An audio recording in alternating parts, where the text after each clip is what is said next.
Hi everyone, welcome back to the Weather Channel. My name is Zach. In this video, we're looking at ApeCoin. We're looking at Amy Wu's take on the BAYC, ApeCoin, all of that. Of course, Amy Wu being head of FTX Gaming, I believe. Let's jump into it.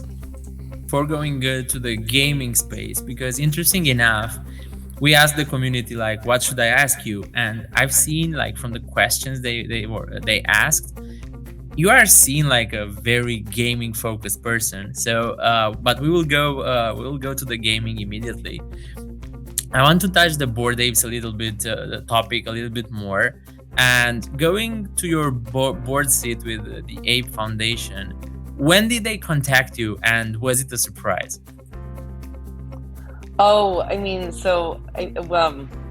we've been, I would say, like, our FTX team and myself have been working with the Bored Ape Yacht Club team for some number of months now. And then well before that, we were fans of the community. We actually had bought apes like, earlier, like last year, because, we saw the strength of this community. And so, actually Alameda research side, is actually probably like one of the largest collectors and big fans of the project. And so, but have been pretty quiet about it, I would say. But and so like with very quiet. Yeah, and so then we got to know the team, and then we started just helping out and getting to know them and trying to be helpful where we can, whether that is like making recommendations around what we're seeing sort of in the best run DAOs in the world, to connecting them with parties that they were interested in getting connected with, as they're thinking about different avenues to license the IP. And so we built a really great relationship with multiple people on their team, and so when they asked if I wanted to join, it was pretty organic, and I was obviously very, very honored, because it's such a high profile and such an innovative project. And so we definitely, and I'm accepting this also on behalf of FTX as well, and just we see a lot of responsibility in that role.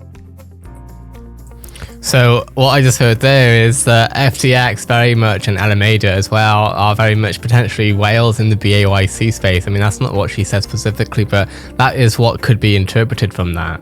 Do you think the NFT narrative is strong enough to push the Ape token in top 10 market cap? Because, we've seen Layer 1, the narrative of Layer 1, very popular, many projects in top 10. Then we've seen the DeFi narrative coming, and we've seen these projects popping into top 10, top 20 market cap. Is the NFT space strong enough to push the Ape token, which basically covers number 1 and number 2 in terms of the most popular NFT projects? NFT collections. Is this narrative strong enough to push the Ape token there? I think potentially over time, it could. I mean, if you look at the top 20, you need retail volumes to get there, right? It's absolutely not just institutional. I do think that NFT projects are, and by nature, mainstream and retail, very enthusiasts in the space, and so I think they could. I think still the project is still at the beginning of the journey, or earlier on, right? And so I think as they launch projects, and hopefully some of them reach mainstream appeal and success, then more and more people will hear about the project, and if they find utility and with the token, then it could be. If you look at the top 20 though, utility is not what's driving top 20. It is definitely capturing a flywheel of core retail interests, being a household name. But I think each of these, I would say most of the top 20, or I can't think of any that doesn't have a strong community. So I think the community actually precedes the utility. Sure. of these popular tokens. After Yuga acquired Punks and Mibits, I exchanged some emails with Maria from Electric Capital about the meaning of such a move and what could be next for Bored Apes.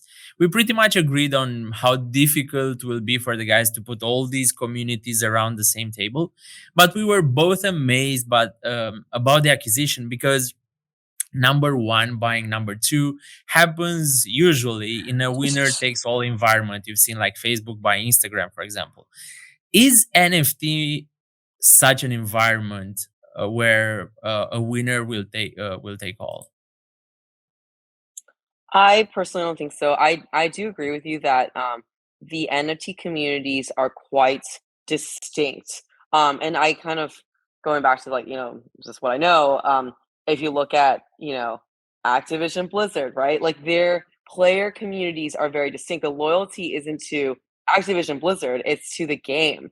It's to like Hmm. World of Warcraft or to like COD. And so I think it might evolve similarly. Um, in terms of like, I mean, their loyalty isn't to Yuga Labs; it's to Bored Ape Yacht Club or Cryptopunks, etc. And I think for them to be it's super bold move, and I think they did it because I think founders want different things, and the founders of I think Larva Labs was looking for the next phase where their projects, projects they poured a lot of like love and passion into, could be taken by a team that could take it to the next level. And that's why they were willing to the transaction. There were a lot of other buyers around the table, and or people who have like long, been wondering how to make this transaction work. And it's like meaningful that they chose the Bored Ape and Yuga team to do that. And so I think that the communities will be kept like will be distinct but cool. Like if there are ways to like combine them, like for interoperability, are there like movies, media, entertainment, games in which like the communities can find common grounds? Like certainly I think a lot of people own both. It's like there's good overlap between the holders of the two.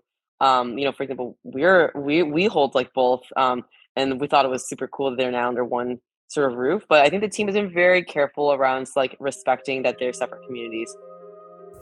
That leads a really interesting question, because realistically what we're talking about there, right, is acquisitions, etc. Now, when we look at Yuga buying Larva Labs IP, right, what we're looking at there really interestingly, we're talking about communities not necessarily supporting the brand that buys something, but the brand itself, right? It's interesting how we could see that evolve later on when it comes to traditionally not Web3 companies, right? As soon as she said that, I'm thinking, well, we know that there are much bigger fish in the sea than what we see with Yuga or Larva. Think about Meta, for example. And even as much as driving the IP is concerned, it's very likely that we're going to be seeing more of these IPs be turned into films, scripted TV series, etc. When do companies like Sony Pictures get into the mix? When does Netflix get into the mix? When do they start buying the IP that they can then churn out and realistically really, really monetize? Now, a lot of you will be thinking, but we don't want them in this. Realistically, that's going to happen, right? They're all going to come in. Every institution, every large company is going to get into this. The question is how do they develop that? Because the companies that were built at the very start of Web 2, some of them are still dominant in 2022, but others of them you probably couldn't even name, and neither could I, because so many of them, of course, were squashed out over time due to market effects, execution, etc. So it'll be interesting to see what we see when it happens when it comes to, for example, who will buy Yuga Labs, because every person has a certain amount, I would say, when it comes to money. There's always a price on the table there. That being said, what are your thoughts on this? Would like to hear your take. This was Amy Wu. I believe she's the head of FTX Gaming, speaking on the Ape coin, speaking about, of course, BAYC and the Yuga acquisition for Larva Labs IP. What are your thoughts? Let me know in the comments below. This is the Web2 channel covering everything happening from crypto, NFT, and metaverse news. For anything on that list, make sure to subscribe. Have a great day, everyone. I'll see you in the next Web3 video.